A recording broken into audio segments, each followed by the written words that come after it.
Papa wani tuchibana banzambi kachini balushi. Ozane, Papa wani wakwimbila wewa. Ozane, Ozana wani wakwimbila wewa. Ozane, Papa wani wakwimbila wewa.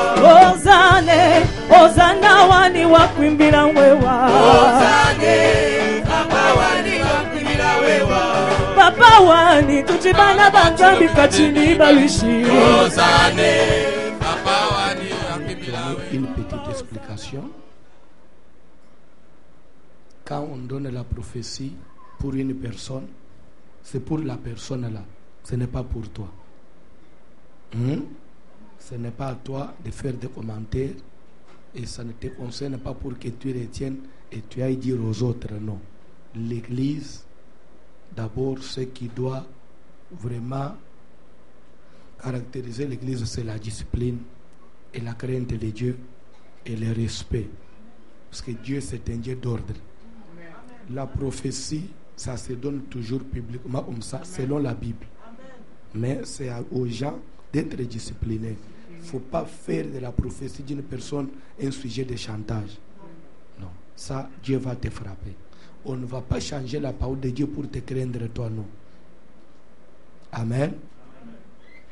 Ok. On peut passer à la prédication. Amen. On peut passer à la prédication. Amen. Amen. Amen. Qui peut me rappeler le thème de notre séminaire? Parce qu'il y a des gens qui sont venus seulement aujourd'hui. Qui sont venus seulement aujourd'hui.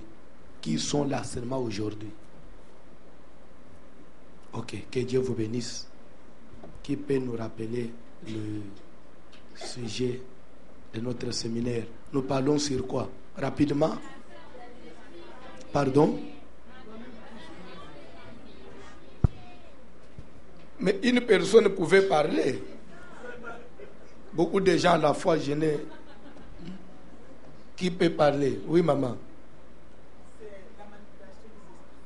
La manipulation des esprits familiers. J'ai commencé d'abord par expliquer les esprits. Amen. J'ai donné la définition des esprits et j'ai parlé des sortes des esprits. Amen. Amen. Et hier, j'avais déjà commencé sur la manipulation. Amen. Esprit, nous avons dit que c'est quoi? Rapidement. Qui peut me donner la définition de l'esprit? Un esprit. Un esprit. Oh. Oh. Oui, frère. Un être Immatériel. Oui. Seulement. Non, créé par Dieu, qui ne peut pas, qui est éternel. Qui ne peut jamais mourir, ça. Amen.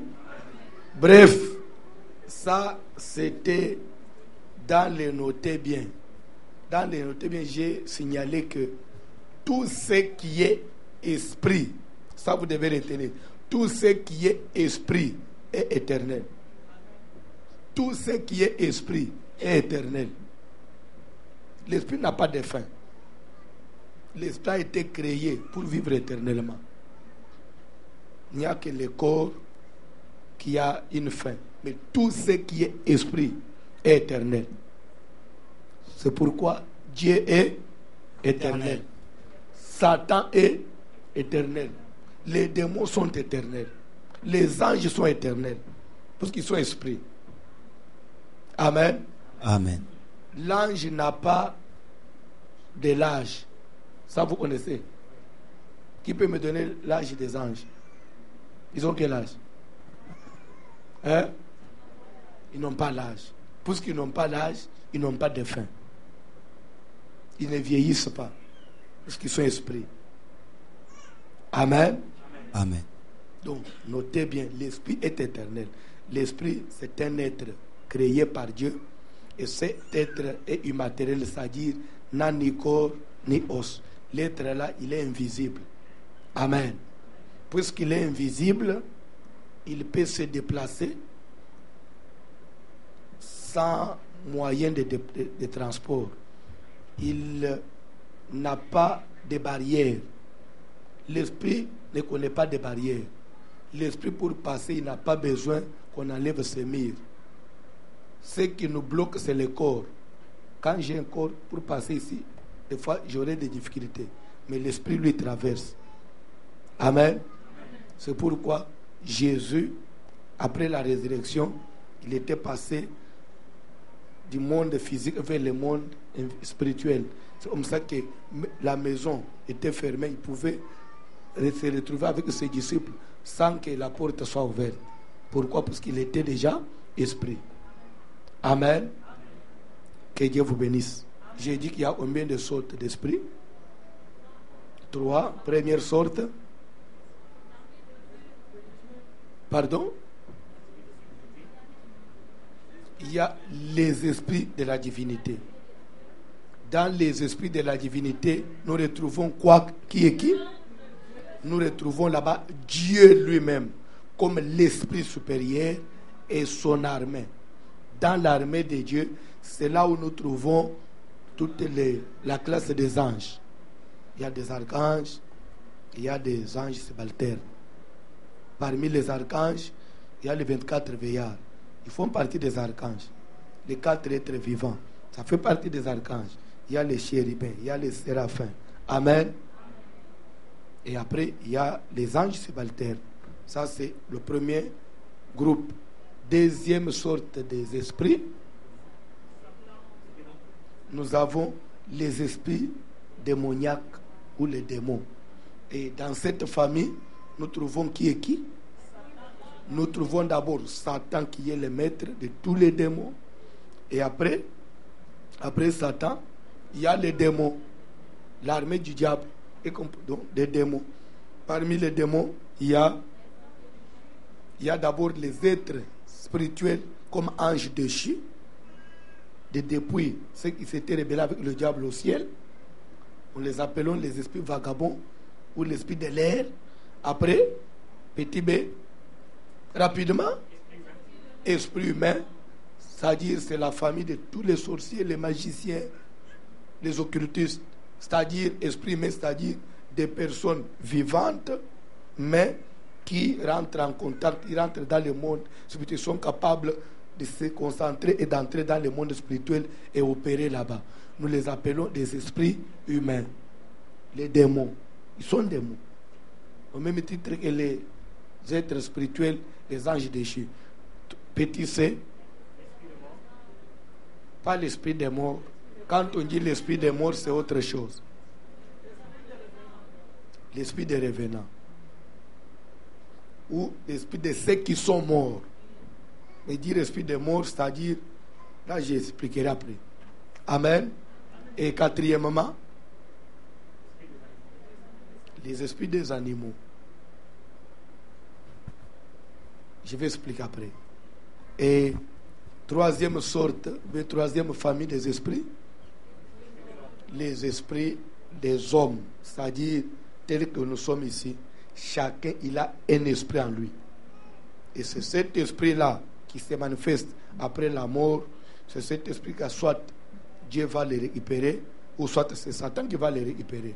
Donc c'est-à-dire l'homme fait aussi partie de la famille des esprits. Parce qu'en lui, il y a un esprit. Que Dieu bénisse quelqu'un. Et là, nous passons maintenant au deuxième point de notre séminaire, la manipulation des esprits. La manipulation. Amen. Amen. Alléluia. Amen. Alléluia. Amen. Là, on lisait déjà 1 Roi 22. On avait commencé à partir du premier verset rapidement, papa. 1 Roi chapitre 22. Oui. Nous lirons à partir du premier verset. Nous lisons au nom de Jésus-Christ. En resta. Est-ce qu'on peut s'élever? Parce que c'est le premier verset. Vous avez oublié.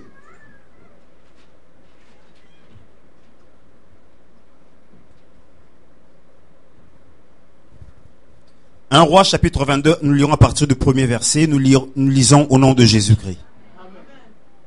En resta 3 ans sans qu'il eût guerre entre la Syrie et Israël. La 3e année, Josaphat, roi de Juda, descendit auprès du roi d'Israël. Le roi d'Israël dit à ses serviteurs, savez-vous que Ramoth en Galade est à nous, et nous ne nous inquiétons pas de la reprendre des mains du roi de Syrie. Et il dit à Josaphat, veux-tu venir avec moi attaquer Ramoth en Galade? Josaphat répondit au roi d'Israël, nous irons, moi comme toi, mon peuple comme ton peuple, mes chevaux comme tes chevaux. Puis Josaphat dit au roi d'Israël, consulte maintenant, je te prie, la parole de l'Éternel. Le roi d'Israël assembla les prophètes au nombre d'environ 400 et leur dit, irai-je attaquer Ramoth en Galade ou dois-je y renoncer? Et ils répondirent, monte, et le Seigneur la livrera entre les mains du roi. Mais Josaphat dit, n'y a-t-il plus ici aucun prophète de l'Éternel par qui nous puissions le consulter? Le roi d'Israël répondit à Josaphat, il y a encore un homme par qui l'on pourrait consulter l'Éternel, mais je le hais, car il ne me prophétise rien de bon, il ne prophétise que du mal. C'est Michée, fils de Jimla. Et Josaphat dit, que le roi ne parle pas ainsi. Alors le roi d'Israël appela un eunuque et dit, fais venir de suite Michée, fils de Jimla. Le roi d'Israël et Josaphat, roi de Juda, étaient assis, chacun sur son trône, revêtus de leurs habits royaux, dans la place à l'entrée de la porte de Samarie. Et tous les prophètes prophétisaient devant eux. Sédécias, fils de Kenana, s'était fait des cornes de fer, et il dit, ainsi parle l'Éternel, avec ces cornes, tu frapperas les Syriens jusqu'à les détruire. Et tous les prophètes prophétisaient d'eux-mêmes en disant, monte à Ramoth en Galade, tu auras du succès, et l'Éternel la livrera en